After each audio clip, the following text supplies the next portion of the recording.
John Daly, Frank, you guys got this bar in Nashville in Midtown. Midtown's been just hopping all summer, all year long. The past few years, Nashville's booming.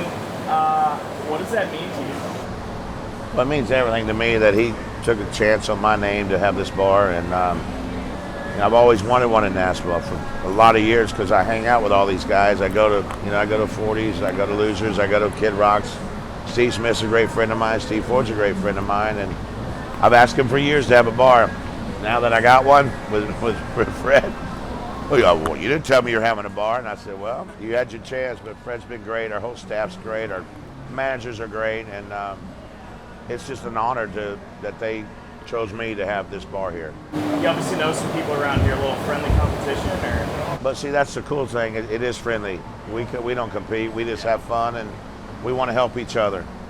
And that's just what's great about it. All the restaurants, we've gone to them. Lloyd's been great. He's gone to every restaurant. We can help you. They go help us. We close our kitchen about 10. They stay open late. We'll just help each other out. It's great. What can you peel back the curtain a little bit, talk about what goes into this stuff, because we've seen it so much in Nashville the last year or two. Well, it's been a project, and we've got several concepts out of Texas, and the opportunity to come to Nashville and open one up was something that we couldn't pass up, and obviously to do it with an icon like John Daly, I mean, how could you say no? Absolutely. What do you think you're best known for these days? Still trying to figure that out. You got the golf career. You've maintained or grown a following since then. I want to get to Happy Gilmore too in a second, but it makes sense to a lot of your fans that you have a bar in Nashville. Do you think so? Yeah, I mean, so many of my friends said you got to get a bar in Nashville, and it just was the perfect timing. And I can't thank Fred and Keith and Luke enough, and they're our owners, and like I said, Lloyd, Joey, our managers. I mean, they're just great, and to be able to do this and do it this quick is pretty cool. I mean, it's an honor, and hopefully everybody comes here, will enjoy it. I want to make it like home. They come and see a lot of my family pictures, a lot of the stuff I've done with my friends, and make it like it's kind of home bar, but it's also tourists can come in here. Nashville's #1 tourist city in the country right now.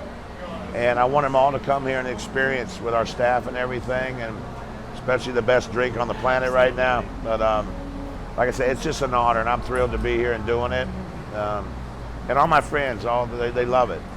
What does it mean when you see all these people want to walk in and come here, and they're excited that, this guy opened a Sparta? That's up to them.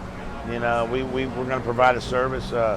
We got okayed. I'll be the only guy ever outside of Hooters to sell Hooter wings. We got the chef of a lifetime that's taught a lot of people how to do it, and our menu, our food's going to be great.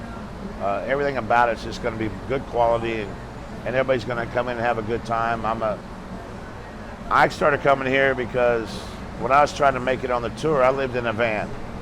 I didn't have the money to travel, so I basically lived in a van, and you watch all these people come here that are great singers. I've always said Nashville and these bars are the Corn Ferry Tour, the PGA Tour. They're absolutely amazing. They just got to get that one more step, and I feel for them. I bleed with them, but man, do I love to come hear that acoustic sound and that music they sing. It's beautiful. Now you're contributing to it, directly. I guess Happy Gilmore 2, pretty cool. Sought after sequel, right? Yeah. What was that like? Me and Ad have been great friends. 30 years ago, he wanted me on it. We've been friends forever. We play golf together. And I said, I'm not going to pass this one up.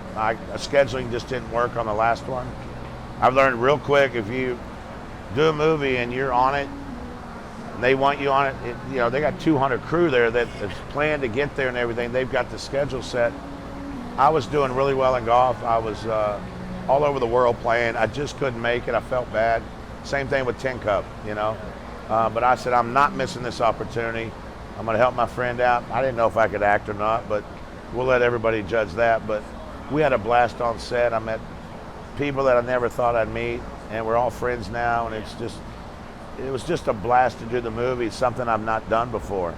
Plenty of commercials with sponsors and stuff, but a movie, it's pretty killer, man. Adam Sandler movie. I mean, I remember at one point I was watching one of those every Friday night after, whatever, with young to watch some of that stuff, but the cast is a who's who. So does that mean it took longer? I guess you don't have a ton of movie experience, but no, but I mean, if you watch all of having fun, like messing and around. the cast and the crew, Adam has he trusts his guys. They're all friends, and all the sequels like Grown Ups 1, Grown Ups 2, it's his same friends that are doing it, and they're all loved. Steve Buscemi, Rob Schneider. I mean, Chris McDonald. I mean, Chris is amazing in Happy Gilmore too. But we've been friends forever.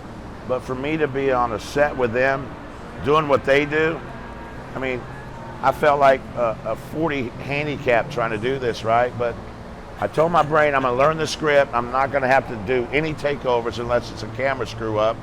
And I conquered that.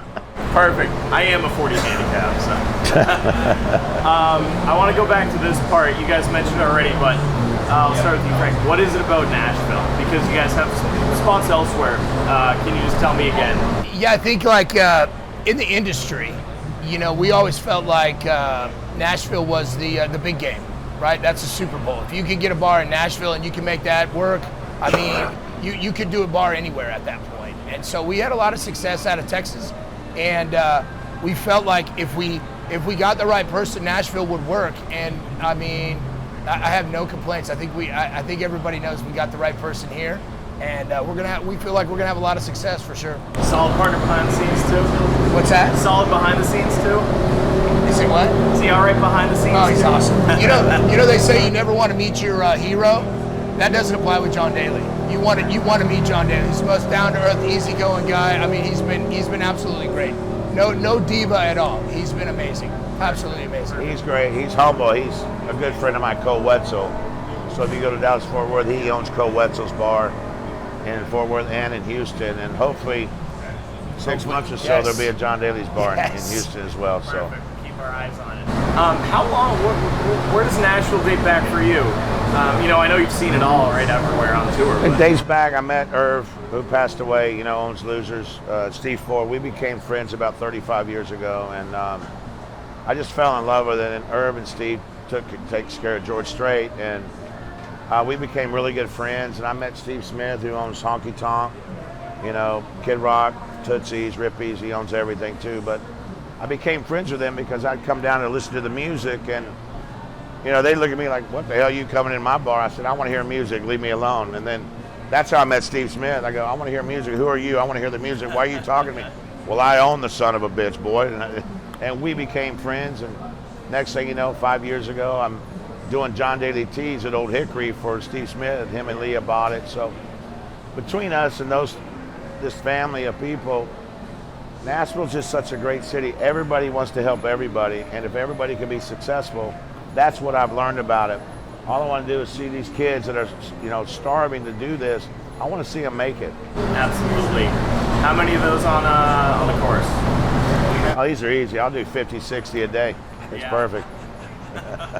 Compared to what's the beer of choice? Or just those you don't want to. Well, I was a Miller Lite drinker, and when Good Boy The and ratio then? What's the comparison? well, beer, it's, you know, it's got carbonation, so you get bloated. So 30 or 35 of those easily, but these have no carbonation. Taste great. You never get a hangover, and you never get bloated. You're still living. Hell yeah. Absolutely. How you doing? I'm great. Everything's good? Yeah. Perfect. Thanks, guys. Well, thank y'all, man. Yeah.